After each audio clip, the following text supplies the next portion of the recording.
오늘은 제기의 시작이라는 제목을 가지고 하나님 말씀 증거하겠습니다. 우리가 이제 그 중간에 한국인의 복음과 또 하나 뭐를 다뤘었죠? 스토리의 복음을 다뤘었죠. 이 두 가지를 다뤄오면서 사사기와 루키까지 다뤘던 내용들을 이제 다 잊어버려졌을 거예요. 앞에 보면 우리가 사사기는 몰락의 복음이라는 시리즈를 가지고 사사기를 다뤘었습니다.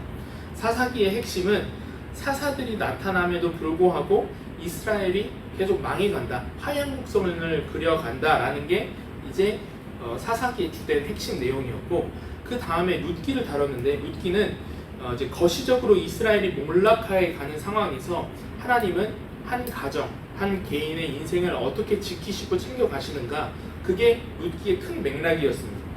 오늘부터 우리가 다룰 사무엘상은 이제 거시적인 관점에서 이미 몰락한 이스라엘을 하나님께서 어떻게 회복시켜 가시는가, 어떻게 그 재기를 이루어 가시는가, 다시금 도약하게 하시는가, 그게 이번 시리즈의 핵심입니다. 우리가 너무 잘 알듯이 사사기 마지막 장이 어떻게 끝나는지 아세요? 사사기 21장 25절을 우리가 너무 잘 아는데, 그때 왕이 없으므로 사람이 자기 마음대로 행했다, 이렇게 돼 있어요. 같이 한번 읽어볼게요. 시작. 그때 이스라엘의 왕이 없으므로 사람이 각기 자기 소견에. 그러니까 사무엘상이 시작되는 이 시기에 이스라엘 백성들의 상황이 어땠냐면, 하나님을 떠났고 하나님의 임재를 잃어버려서 아무 희망이 없는 상황이었습니다. 그러니까 사무엘상의 배경은 아무것도 없는 깨끗한 백지 상태가 아니라 이미 망해 있는 상황, 이미 몰락해 있는 상황, 이미 나빠진 상황, 이제 버려야 되는 그 쓰레기 더미 위에서 하나님은 어떻게 새로운 소망과 영적인 회복, 영적인 부흥, 그리고 이스라엘의 재기를 준비해 가시는가, 그것을 실행하시는가, 이걸 살피는 시간을 갖도록 하겠습니다. 세 가지로 나눠서 살피겠습니다. 첫 번째로는 재기의 시작입니다. 오늘 1절 2절 말씀 먼저 읽어보겠습니다. 시작. 에브라임 산지 라마다임 소김에 에브라임 사람 엘가나라 하는 사람이 있었으니 그는 여호와의 아들이요 엘리후의 손자요 도의 증손이요 수베의 현손이더라. 그에게 두 아내가 있었으니 한 사람의 이름은 한나요, 한 사람의 이름은 분인나라.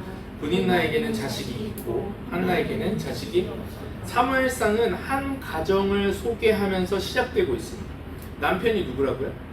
엘가나라는 사람이 있었고, 아내가 둘이 있었는데 한 명은 분인나, 그리고 한 명은 한나죠. 분인나에게는 자녀가 있었고 또 반대로 한나에게는 자녀가 없었다. 이걸 대조적으로 보여주고 있는 거예요. 지금 몰락한 이스라엘의 어떤 재기가 어디에서부터 시작되는가를 본문이 보여주고 있는데, 하나님은 어디에서부터 망해 있는 이스라엘을 다시 일으키시고 재기할 수 있게끔 그 일들을 어디에서부터 시작하시는가, 그 준비의 시작점이 어디냐, 재기의 시작점은 어디냐면 개인의 문제라는 거예요. 이게 사무엘상 1장의 주제라는 겁니다. 하나님의 준비하심, 하나님의 재기가 시작되는 것은 개인의 심각한 문제, 그곳에서 하나님의 일하심이 시작된다라는 거예요. 한나에게는 어떤 문제가 있었어요? 아기가 없었다는 거예요. 당시 아이가 있는 건 굉장히 중요한 시대였어요. 그게 굉장히 한 가정의, 한 집안의 중요한 문제였어요. 왜냐하면 그때 당시에는 전쟁을 해도 머릿수로 때리고 부시고 하는 시대잖아요. 그러니까 아들을 못 낳는다, 그 얘기는 사람 구실을 못한다는 얘기예요. 제가 저희 집안이 제가 이렇게 보여도 제가 장손이거든요. 저희 아버지 형제들 중에 박 씨를 가진 사람이 저희 아버지랑 저희 삼촌이 있는데, 삼촌은 다 딸이에요. 자녀분들이. 그리고 아들은 박 씨가 저 혼자밖에 없어요.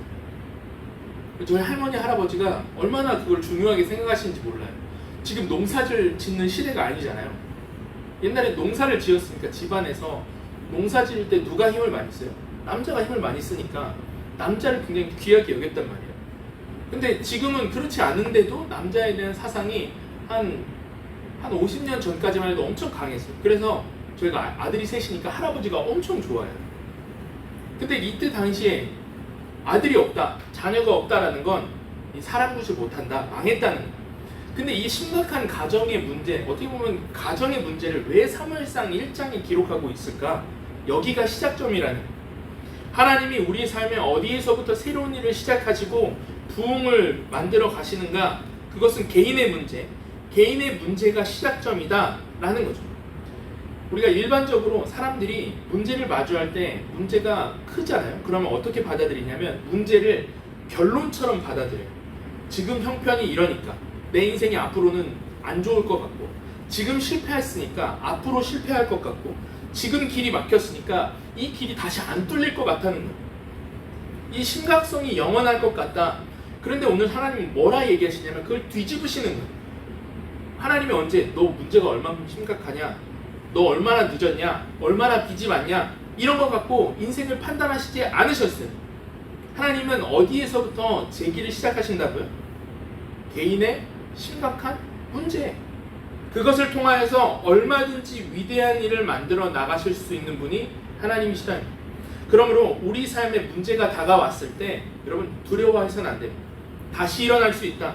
오늘 본문이 그것을 보여주고 있는데, 오늘 본문에서 한나가 임신하지 못하게 된 거, 아이가 없는 거, 이게 누구 때문이래요? 이걸 누가 이끌어 가신 것이냐? 문제를 일으키신 주체가 누구인가를 분명히 보여주고 있습니다. 1장 5절에 이렇게 되어 있습니다. 같이 읽겠습니다. 시작. 한나에게는 갑절을 주니 그를 사랑합니다. 그러나 여호와께서 그에게 임신하지 못하게 하시니 누가 임신을 못하게 만들었다고요? 여호와께서, 하나님께서 그렇게 만드셨다는 거예요. 우리는 문제를 맞닥뜨리면 어떻게 생각을 합니까? 아, 이것 때문에 잘못된 일이야, 이건 하나님과 연관이 없는 거야, 이렇게 생각을 하는데 오늘 본문은 뭐라 하냐면 이 문제도 하나님 안에 있는 거야, 이렇게 얘기하고 있다는 겁니다. 이 문제는 세상의 요소들 때문에 우리에게 벌어졌다, 세상이 이런 요소들 때문에 나에게 일어나는 것이다 라고 생각하는 경우가 너무 많아요. 한나가 이렇게 생각했을 수도 있죠. 내가 건강관리를 못해서 아이를 못 낳는다, 플라스틱 라면 이런 걸 너무 많이 먹어서 그런가 봐, 혹은 유전적으로 우리 부모에게 문제가 있어서 그런가 봐. 우리가 어떤 문제가 발생했을 때 하나님과 연관지을 생각을 하질 못해요. 그러면서 이 세상적으로 이런 요소들을 바꿔가면 이 문제가 해결될 수 있지 않을까? 이렇게 생각해요. 근데 여러분, 하나님께서 주신 문제이기 때문에 그 문제를 하나님께 가져가기 전에는 해결되지 않는다는 겁니다. 오늘 하나님이 임신하지 못하게 하셨어요. 특이하죠? 생명을 주시는 하나님께서 생명을 안 주실 때가 있다는 거예요. 아이를 낳게 하시고 인간의 모든 것을 주관하시는 하나님께서, 그 동일하신 하나님이 임신하지 못하게 하실 때가 있다는 겁니다. 그러면 우리는 그것을 저주로 받아들여서는 안 된다는 거예요. 세상에서는 임신하지 못하면 이거는 불행이다, 안 좋다, 너 인생 망했다, 이렇게 얘기를 하죠. 그런데 여호와께서 임신하지 못하게 하신 것이라면 이 문제까지도 하나님 안에 있는 것이고, 하나님께서 그렇게 행하신 일이니 이 세상이 이야기하는 저주나 불행이 아니라 하나님께서 계획 가운데 진행하시는 어떤 과정이겠구나, 이렇게 바라볼 수 있어야 된다는 겁니다. 근데 우리는 어떻게 바라보죠? 내 뜻대로 안 되죠? 그럼 어떻게 해요? 이거 빨리 해결해야 되잖아요. 하나님 앞에서 이거 해결하라고, 하나님 이거 빨리 해결해 달라고. 우리 마음이 그렇잖아요. 아이 낳게 하란 말이야, 막 돈 벌게 하란 말이야, 대학 합격하게 하란 말이야, 계속 요구하는 거예요. 그러나 그런 상황에서 우리의 믿음이 빛을 발하는 겁니다. 하나님께서 임신하지 못하게 하신 상황이라면 문제 해결이 지연되는 상황 속에서 문제가 빨리 해결되는 게 그게 1순위가 아닐 수 있겠다. 그걸 알 때 그 문제 속에서 하나님을 신뢰할 수 있다는 겁니다. 그러니까 이 문제는 절대 표면적으로 해결하면 해결이 되지 않는다는 거죠.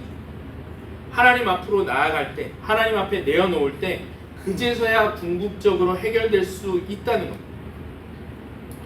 제가 언제였지? 필찬이가 4살이죠. 5년 전에 필리핀으로 휴가를 갔었어요. 휴가를 저희 아내랑 이제 필리핀 필승이를 맡겨놓고, 장모님한테 맡겨놓고 일주일간의 여행 여정을 잡아서 부목사인데 보라카이로 여행을 갔습니다. 그때가 어떤 시기였냐면 코로나가 이제 막 정리돼서 공항이 이제 막 열리는 시기였어요. 그래서 이제 첫날 들어가서 그렇게 이제 일정을 보내고 너무 재밌게 놀았어요. 이제 이게 우리가 5년 만에 가는 여행, 한 3, 4년? 몇 년 만에 갔던 여행이죠. 5년? 그럼 한 3년, 4년 전인가 보다. 그래서 한 5년 만에 가는 여행이니까 너무 재밌게 하루를 놀았어요. 놀고 이제 집으로 숙소로 복귀하는데 제 몸 상태가 안 좋은 거예요. 그래서 이상하다 하고 다음날 이제 오전 일정을 보내고 왔는데 막 다이빙도 하고 막 그랬거든요.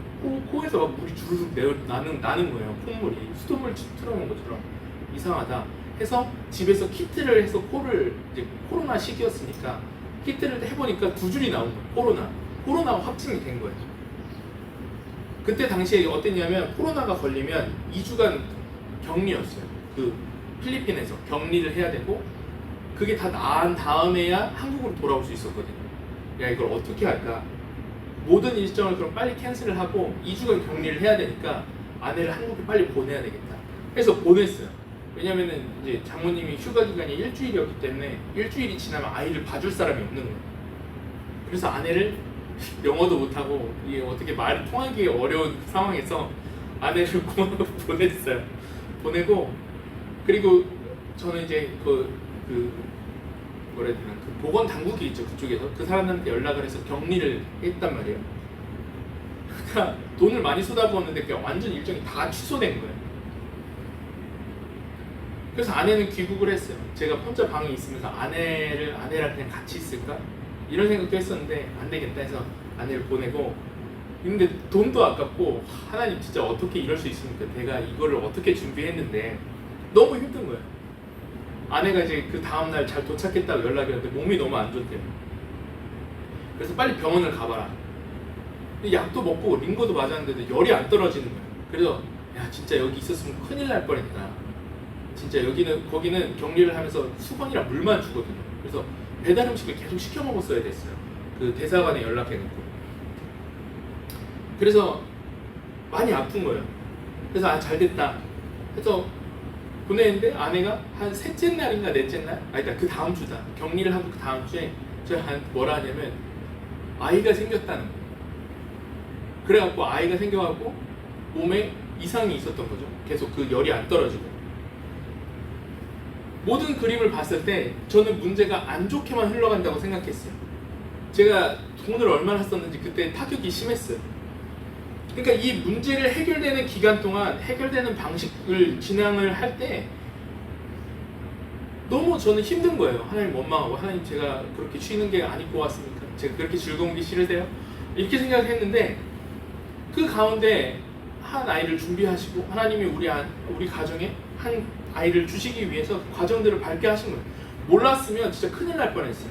일정을 그대로 소화했으면 저기 앉아있는 필찬이가 없어질 거예요. 막 8m까지 스킨스쿠버에서 들어가고 그 다음에 막 다이빙도 하고 막 이랬었거든요. 그걸 2번씩 일주일 빡빡하게 잡아놨어요. 얼마나 5년 만에 가니까 우리가 이거를 몸을 푸시자 뭐 이렇게 해서 갔던 거니까. 하나님이 이 문제를 어떻게 이끄시는 거예요? 하나님이 선한 길로 이끄셨습니다. 하나님이 문제는 내가 통제하는 거야. 그 가운데 내가 너를 인도하는 뜻과 과정이 있어. 하나님이 이끌어가고 계셨다는 거예요. 오늘 저와 여러분들에게 풀리지 않는 문제가 있습니다. 오늘 또 문제가 발생했어요. 지금 저에게는 큰 문제예요.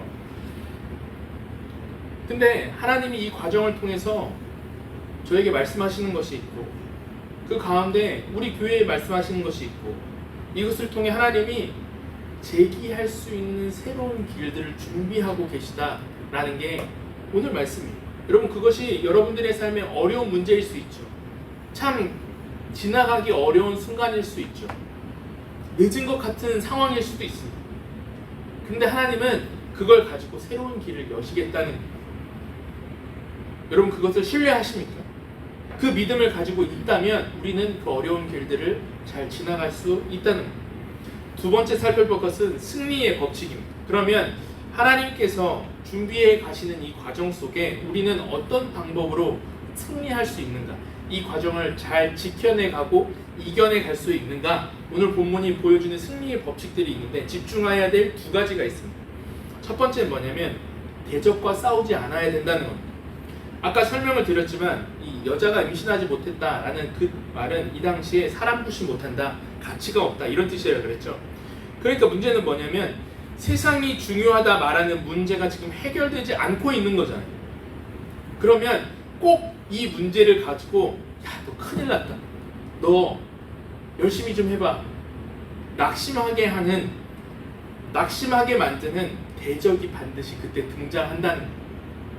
오늘 한나의 대적이 누구였어요? 분인나였어요.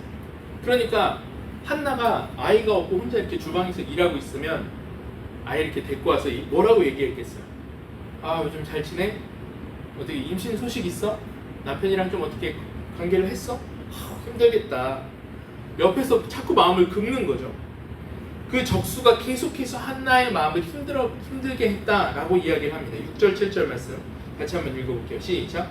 여호와께서 그에게 임신하지 못하게 하심으로 그의 적수인 분인나가 그를 심히 격분하게 하여 괴롭게 하더라. 매년 한나가 여호와의 집에 올라갈 때마다 남편이 그가 취하매 분인나가 그를 격분시키므로 그가 울고 먹지.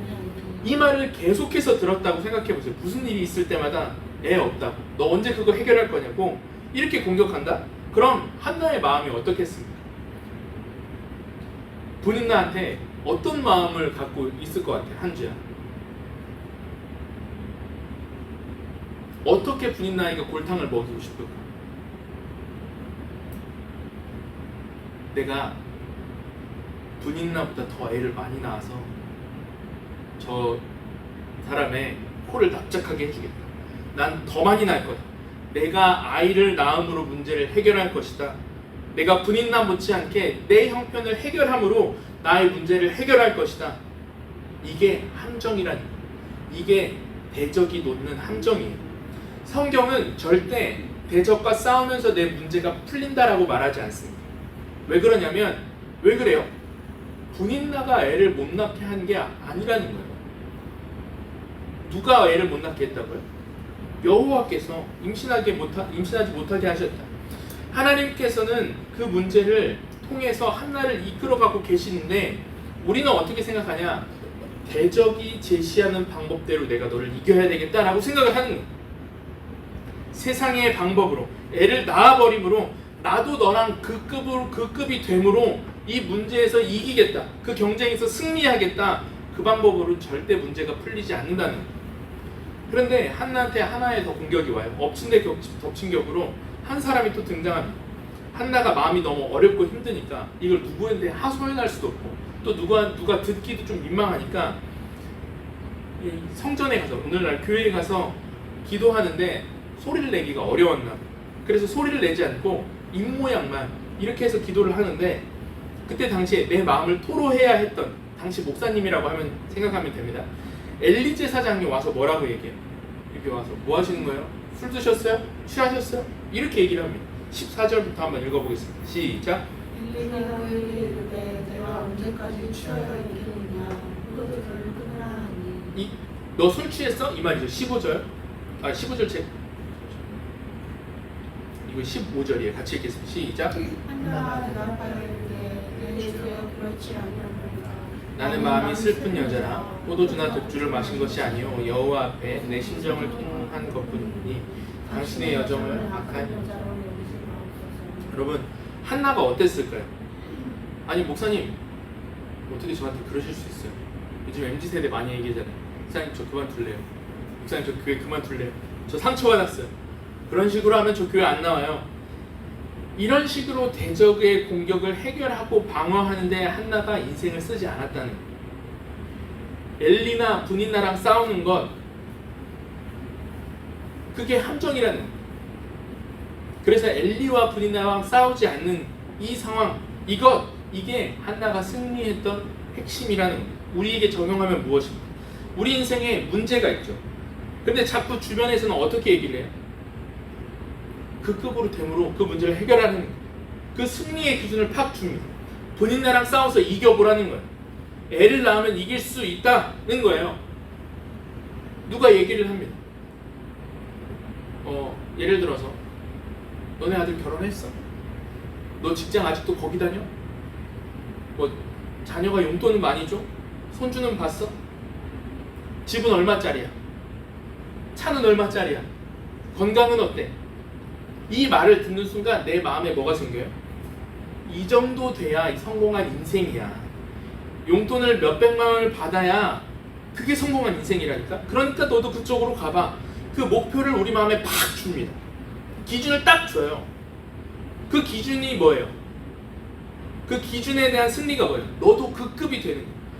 내 친구가 자녀에게 받는 용돈만큼 받으면, 내가 그만큼 얼마짜리 집에 살면, 병원 안 가고 건강하면 그게 성공한 인생이다. 그게 이긴 인생이다. 이 생각이 내 마음에 자리 잡기 시작한다는 거예요. 그러니까 뭐라는 거예요? 너도 나처럼 돼봐. 나처럼 돼봐라. 이렇게 얘기를 한다는 거예요. 이게 세상이 말하는 승리. 분인나가 한나한테 말하는 게 뭐예요? 너도 애 낳으라는 거예요. 그런데 오늘 성경이 말은 뭐예요? 애를 낳는다고 해결되는 게 아니라는 거예요. 하나님이 인도하시는 스케줄과 방법들이 있는데 내가 하나님의 마음을 구하지 않잖아요. 그럼 순간적으로 나한테 오는 게 뭐냐? 세상의 기준이 확 들어옵니다. 이거 이기지 못하면 난 진 거야. 난 이 게임에서 패배한 거야. 이렇게 생각이 들 수밖에 없다는 겁니다. 이걸 아주 잘 보여주는 게 뭐냐면 오징어 게임이에요. 오징어 게임. 여러분 오징어 게임 다 보셨어요? 이제 완결까지 끝났죠. 저도 끝까지 봤는데 오징어 게임의 핵심이 있어요. 오징어 게임의 스토리가 이제 초반에 보면 이런 거죠. 세상에서 온갖 빚더미에 있고 어려운 사람들, 돈이 없는 사람들, 몸이 아픈 사람들, 그런 사람들이 참 내가 다시 재기할 만한 힘이 없다. 이 땅에서 내가 뭔가를 새롭게 이루고 새로운 잘 살 수 있는 방법이 없을까? 근데 누가 와서 명함을 하나 주고 가요. 이 게임에 참가해보라. 여기에 상금이 어마어마하다. 너의 인생을 뒤집고 재기할 수 있는 기회다. 현실은 지옥이지 않냐. 니네 망해가고 있지 않냐. 이 공평하게 다 이 게임을 하러 오세요. 여기 있어봐야 힘드니까. 그래서 사람들이 그 게임에 참가하게 됩니다. 그래서 6가지 게임을 했는데 문제는 뭐냐? 문제는 뭐죠? 그 사람들이 항상 게임의 참가자들이 알고 싶어하는 게 뭐예요? 뭐라고? 잘 안 들려요. 아니 괜찮아. 게임의 참가자들이 늘 궁금해하는 게 뭐냐면 다음 게임이 뭐냐? 다음 게임이 뭐야? 다음 게임을 안 알려주는 거예요. 룰도 누가 정해요? 내가 정해요? 아니요. 그들이 다 정해요. 그러니까 내 운명, 내 목숨이 어디에 맡겨지냐면 그 사람들 손에 맡겨지는 거예요. 랜덤에 맡겨지는 거예요. 그러니까 결국 정해주는 게임의 룰에서 게임을 해야 되는 거예요. 여기서 이기지 않으면 어떻게 돼요? 다 죽는 거죠. 그러니까 한나와 분인나의 싸움이라고 생각을 해보십시오. 한나와 분인나의 싸움에서 룰이 뭐예요? 아이를 낳는 게 이기는 거잖아요. 임신을 못하면 내가 죽는 거예요. 그 게임의 룰을 누가 정합니까? 세상이 정해요. 그 시대의 문화가 정해요. 거기 따라가다가 그 기준을 못 맞추면 망할 수밖에 없다. 그럼 목사님 그 기준을 맞추면 되잖아요. 거기에 숨어있는 함정이 뭐라고요?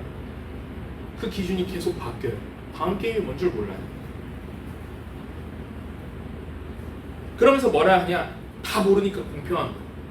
다 알지 못하니까 그게 공평한 거야. 이렇게 얘기를 해요. 보세요. 한번 여러분 생각해보세요. 내가 너희한테 게임을 주고 이긴 사람한테 어마어마한 상금을 줄 거야. 근데 그 게임의 룰은 안 알려줄 거야. 다 몰라. 그러니까 공평한 거야. 근데 그 기준을 못 맞추면 너네는 죽어. 이 의도가 뭡니까? 이렇게 제시하는 의도가 뭐예요? 결국에는 뭐 하겠다는 거야? 화면 빼고 다 죽이겠다는 거예요.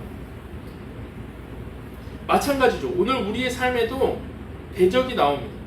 오징어 게임 하라고, 오징어 게임에 참가하라고 부추기는 방식이 있어요. 우리의 삶에는 우리의 삶의 여정들마다 그 사람이 그런 사람들이 뭐라 이야기하냐면 계속 게임이 열린다 얘기를 합니다. 보세요. 10대 때 뭐 해야 돼? 대학 잘 가야죠. 20대 때 대학 전공을 잘 선택해야 돼요. 30대, 20대 취업 잘해야 되고요. 남자친구, 여자친구 잘 만나야 되고요. 회사 잘 들어가야 되고요. 부서 잘 정해야 되고요. 결혼 잘해야 되고요. 자녀 잘 낳아야 되고요. 자녀 교육 잘 시켜야 돼요. 퇴직금도 많이 받아야 돼요. 노후도 준비해야 됩니다. 건강관리까지 해야 돼요. 매번 우리의 인생이 지나가고 그 삶의 여정들마다 게임이 벌어진다고 얘기를 해요. 근데 내가 그 게임을 다 잘해요? 다 잘 못해요. 어떻게 해야 되는지 알아요? 몰라요. 한주야, 앞으로의 인생에 대해서 너 직장에 대해서 어떻게 해야 될지 플랜이 다 있어? 몰라. 저도 잘 모르겠어요. 여기 있으면서 10대 때부터 문제가 있는 것처럼 보일 때가 있잖아요. 내가 공부를 못해요. 어떻게 할까요? 내가 결혼을 못할 수도 있지 않겠습니까? 싱글로 살게 됐어요. 그럼 세상은 뭐라 하냐? 게임에서 진 거래요. 이게 오징어 게임이라는 겁니다. 그러니까 내 모든 인생의 순간순간 이 문제 안에서 일하시는 하나님을 우리가 알지 못하면 그 문제를 해결하는 방식으로만 우리 인생을 바라볼 수밖에 없다는 거예요. 근데 해결 기준이 뭐라고요? 세상이 정해주는 그 방식, 결혼하는 방식으로, 연봉을 더 높이는 방식으로, 그 사람들이 이야기하는 성공이라는 그 기준을 따라서 나도 모르게 오징어 게임에 빠질 수밖에 없다는 겁니다. 근데 오늘 하나님은 그렇지 않다는 거예요. 여러분, 하나님이 언제 우리의 삶을 게임판으로 몰고 가셨습니까? 여러분, 오늘 이걸 명심하십시오. 내 인생이 성적만 잘 받으면, 좋은 대학만 가면, 결혼만 되면, 자녀만 낳으면, 연봉만 오르면 해결될 거라고요? 여러분, 절대 그렇지 않아요. 그 다음 게임이 또 나타날 겁니다. 여러분, 인생은 게임하면서 사는 게 아니에요. 인생은 그 문제를 들고 사는 겁니다. 하나님께서 이 문제를 허락하셨다면 하나님이 계신 곳이 내 삶의 길이 되는 거예요. 그 게임의 순위에 들어가지 않아도 괜찮습니다. 취업을 하지 못해도 괜찮아요. 원하는 연봉을 받지 못해도 괜찮습니다. 왜냐하면 하나님이 가라 하신 곳, 그 하나님이 나를 이끌어 가신 그곳에 내가 불임의 상태에서도 하나님은 언제든지 열매를 맺게 하실 수 있는 분이라는 거예요. 그래서 여러분, 이 문장 한 문장을 기억하시면 좋겠어요.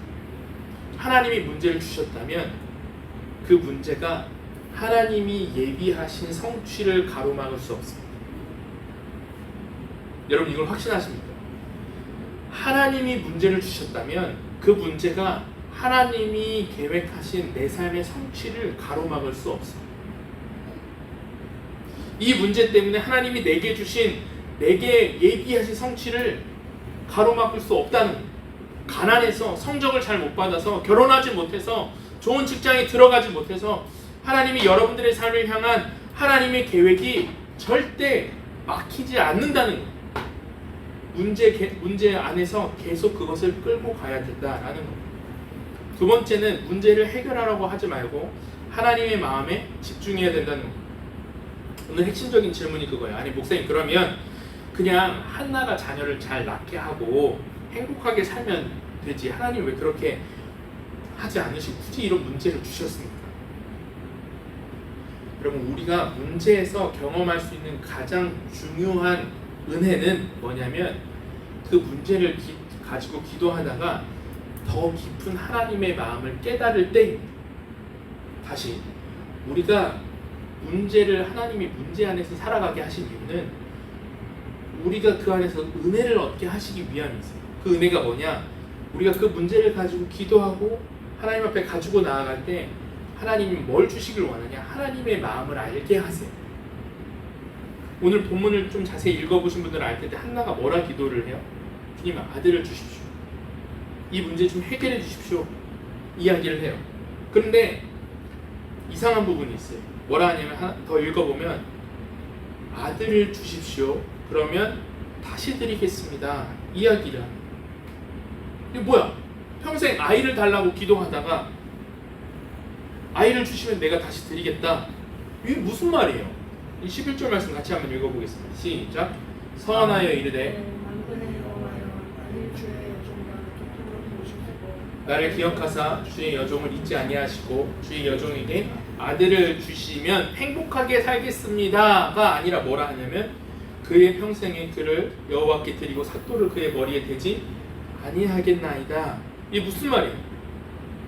한나는 자기의 문제를 끌어안고 하나님 앞에서 막 기도하다가 문제를 해결해 주시고 응답해 주셔서 참 감사합니다. 거기서 멈출 줄 알았어요. 처음에 자기도 그렇게 기도를 했겠죠. 그런데 그 기도를 깊이 하다가 알게 된 것이 무엇이냐? 더 큰 하나님의 마음, 하나님의 뜻을 알게 된 거예요.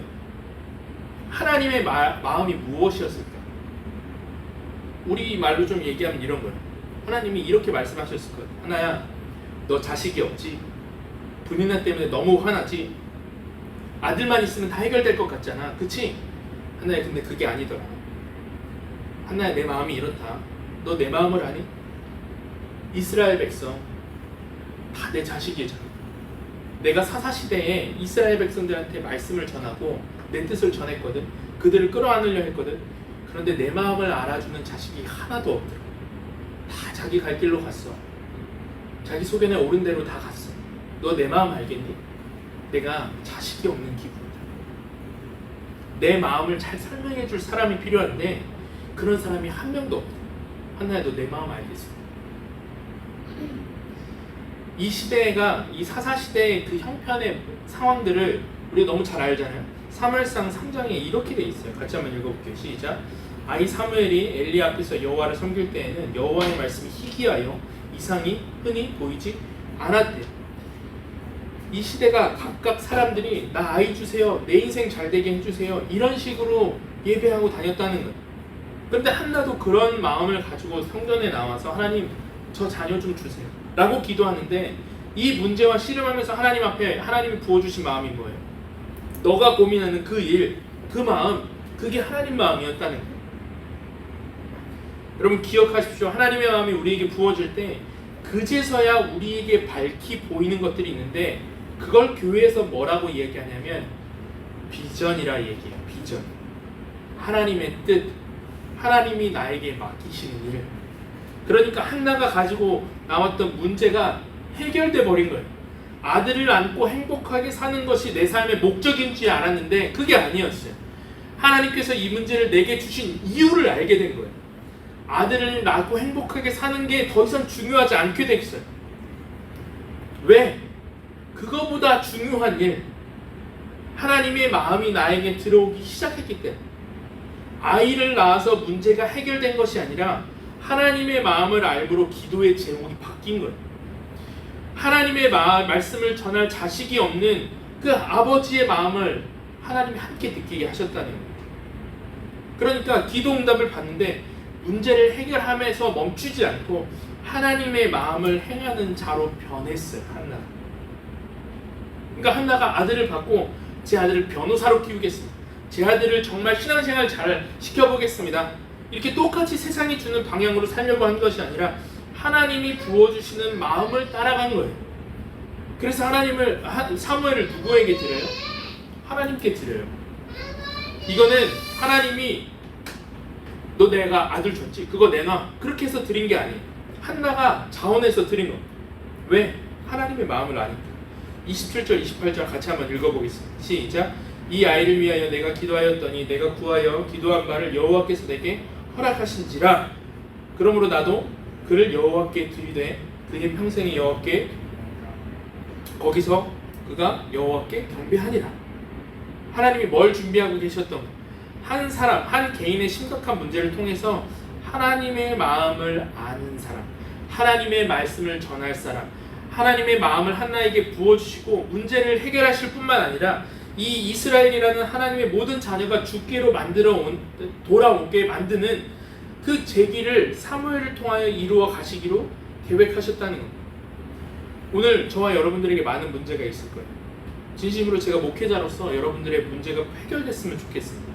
그런데 27절, 내가 기도했던 바를 여호와께서 내게 허락하신지라, 여기에서 끝나면 안 된다는 거예요.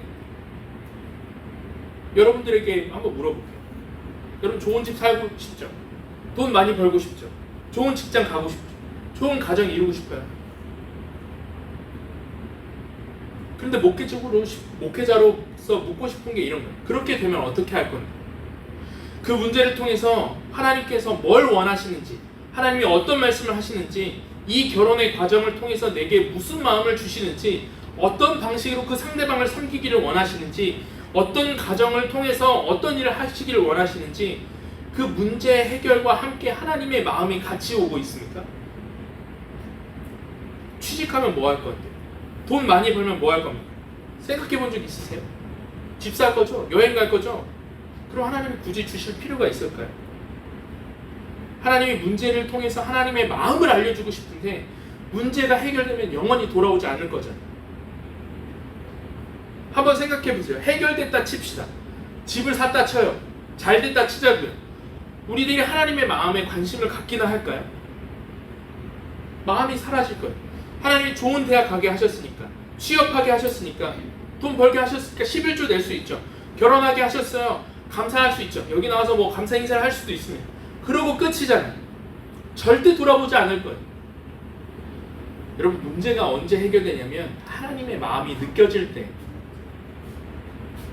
제가 청소년 사역을 할 때 여러 친구들이 사역에 상담을 하러 왔습니다. 뭐 친구 문제, 가정 문제, 자기 형제 문제, 부모 문제, 뭐 남매 간의 문제. 근데 여기서 공통점이 뭐냐면 자기에게 문제가 있다고 생각하는 사람은 한 명도 없어요. 다 환경 탓, 부모 탓, 뭐 친구 탓. 그런데 그 문제, 그 대상을 끌어안고 기도하고 씨름하면서, 그리고 그들의 신앙이 성장하면서 꼭 마지막에 느끼는 게 뭐냐, 이런 거예요. 목사님, 제가 진짜 인정하기 싫은데 하나님이 우리 엄마 끝까지 사랑하시는 것 같아요. 하나님이 이 형, 내 동생 끝까지 품고 기도하기를 원하시는 것 같다고. 그 마음이 깨달아질 때까지 해결이 되지 않아요. 내가 하나님 앞에서 내가 제일 진짜 싫어하는구나, 내가 저 사람을 사랑하지 못하는 존재구나, 내가 전혀 사랑을 하나님의 말씀대로 살지 못하고 있구나, 그 내 마음의 추악함, 그 다친 마음을 보게 하시고 그게 하나하나 깨질 때까지 문제가 해결되지 않아요. 왜 그런 줄 아세요? 내 마음이 해결되고 있지 않아요. 한나가 언제 아이를 가졌습니까? 아이를 주님께 드리겠습니까? 드리겠습니다. 주님께 드린다고 고백해서 하나님이 너무 가상해서 아이를 주신 거예요? 아니에요. 그게 아니에요. 순서를 잘 생각해 보십시오. 큰 일을 하면 와, 잘 됐다, 내가 너한테 이거 줄게. 그게 아니에요. 하나님의 마음을 알아버리니까 그냥 하나님 앞에 드릴 수밖에 없었던, 이게 사무엘의 길이에요. 여러분, 그 마음을 이해하고 계십니까? 예전에 제가 필립이가 막 태어났을 때 제가 살았던 사택이 굉장히 오래돼서 곰팡이가 많았어요. 결로가 많이 생겨서 벽을 뜯어보니까 막 벽이 초록색이 다 위아래 전체가 초록색이었어요. 그래서 필립 피부가 뒤집어지고 막 그랬었거든요. 이것저것 알아보다가 곰팡이 벽을 관리하는 업체를 하나 만났습니다. 뒷건거 아니에요. 홈리즈라는 업체였는데 사장님이 엄청 젊었어요. 저랑 거의 동갑이었던 것 같아요. 근데 연락을 해서 거기랑 업체를 해서 거기를 바꿨거든요, 안방을. 근데 왜 그거를 선택을 했냐면 블로그에 들어가니까 스토리가 있더라고요. 이분이 자기가 너무 가난하게 산 거예요. 애들을 데리고 사는데 가난하니까 반지하방, 지하방에서 사는데 곰팡이랑 결로가 너무 많다 보니까 곰팡이가 막 가득한 방에서 살았대요. 자기가 그래서 혼자 돈이 없으니까 그걸 지워보려고 막 해서 그걸 지워보려고 해도 안 지워지는 거예요. 그래서 자기가 그 곰팡이 업체를 시작했대요. 곰팡이를 좀 없애보자. 이분의 사명이 뭡니까? 문제예요, 문제. 내가 가난해서 그 곰팡이 피는 집에서 살면서 다른 광고에서 나오는 걸 많이 써봤대요. 근데 쓰고 났는데 몇 주 지나면 또 곰팡이가 올라오더라는 거예요. 자기가 진짜 그렇게는 못할 것 같아서 자기가 직접 배웠대. 자기가 직접 연구했대. 그분이랑 이야기하면서 그분이 이야기를 들으니까 제 마음이 막 녹아내리더라고요. 마음이 회복되더라고요. 여러분들이 부모라면 자녀의 마음을 이해하고 계십니까? 여러분들이 자녀라면 부모의 마음을 이해하고 계세요? 그거 할 때까지 문제를 해결하려고 하지 마시고 하나님의 마음을 구하면 이 문제 속에 있는 것 자체가 해결이고 이 자체가 인도하심을이라고 확신할 수 있다라는 겁니다. 마지막 세 번째, 제기의 근원. 반주를 좀 해주세요. 그럼 우리의 질문은 이거죠. 목사님, 말은 좋은데 제 마음속에 그렇게 그 문제를 뚫고 나갈 만한 힘이 없습니다. 제가 너무 지쳤고요. 이 문제를 감당해낼 수 있는 마음도 들지 않습니다. 그렇게 하기도 싫어요. 제가 많이 눌려 있습니다. 그런 마음이 들 때가 있죠. 성경은 뭐라 그러냐? 내가 언제 너 보고 힘내라고 했어? 오늘 한나의 말이 그거예요. 한나가 아이를 드렸을 때 해결된 게 아니라니까요. 한나는 그냥 그저 너무 힘들 뿐이었어요. 아들만 생기게 해주세요 라고 기도했다고. 그런데 한나가 일어설 수 있는 자원이 어디에서 나왔나? 한나의 내면에서 나오지 않았다는 겁니다. 우리의 자원, 우리가 문제를 뚫고 나갈 힘은 우리 내면에 있지 않습니다.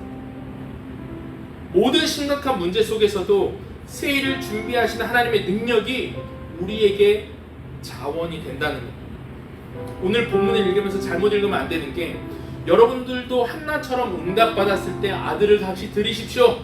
그러면 주님이 더 축복하실 겁니다. 여러분, 이 말이 얼마나 위협이에요. 줬다가 다시 뺏는 거잖아요. 이게 얼마나 협박입니다. 여러분, 하나님 그러신 분 아니에요. 한나가 이스라엘의 회복을 위해서 아들을 내어준 이것이 우리에게 어떤 표징인가? 하나님께서 자신의 아들을 먼저 우리에게 달라고 하지 않으시고 우리에게 뭔가를 요구하시기 이전에 우리에게 모든 것을 내어주신 분, 아들을 내어주신 그분의 사랑이 우리의 삶의 자원이 됐다는 겁니다. 로마서 8장 32절입니다. 같이 한번 읽겠습니다. 시작. 자기 아들을 아끼지 아니하시고 우리 모든 사람을 위하여 내주시니까 어찌 그 아들과 함께 모든 것을 우리에게 주시지 아니하겠느냐. 이 본문을 읽으면 우리가 다시 이해할 수 있어요. 한나처럼 어려운 상황에서 기도하다가 하나님 앞에 무언가 좋은 응답을 받으면 그거 다시 한번 바쳐봐. 그러면 하나님이 더 좋은 보상 주시겠지. 이런 거래적으로 오늘 본문을 읽고 있으면 하나님은 협박뿐이요, 하나님은 우리 인생에 뭔가를 요구하시는 분으로만 해석되지 않습니다. 그런데 한나의 이야기가 그런 이야기가 아니었고, 한나가 아들을 드릴 수 있었던 그 힘이 어디로부터 오는가? 우리에게 무언가를 먼저 요구하지 않으시고 자신의 아들을 우리에게 먼저 주셔서 우리 인생의 모든 영원한 기쁨이 있을 수 있도록, 우리 인생의 모든 문제 속에서도 그것이 새로운 길로 기쁨으로 될 수 있도록 그 문제를 이미 해결해 주신 주님께서, 그 하나님께서 아들을 주셨다면 오늘 내 앞에 있는 문제를 우리가 다시 해석하겠습니다. 이 문제 속에 처하신 것이 우리가 뭔가를 잘못해서 죄를 지어서 저주하시려고 벌 받아보라고 우리 인생을 그렇게 긴 문제 속에 두신 줄 알았습니다. 그러나 아들을 주신 분이 어찌 더 좋은 것을 우리에게 주시지 아니하겠느냐. 이 말씀이 오늘도 유효한 것이라면 오늘 하나님이 이 문제 속에서 이 문제를 주신 그 가운데서 내가 주님 확신하기를 원합니다. 세상 사람들이 내가 가진 이 문제를 두고 자꾸 게임하면서 너도 그 문제 풀어봐, 이 급으로 되면서 너도 그 문제를 해결하면 너도 성공할 수 있어, 그게 성공한 인생이야.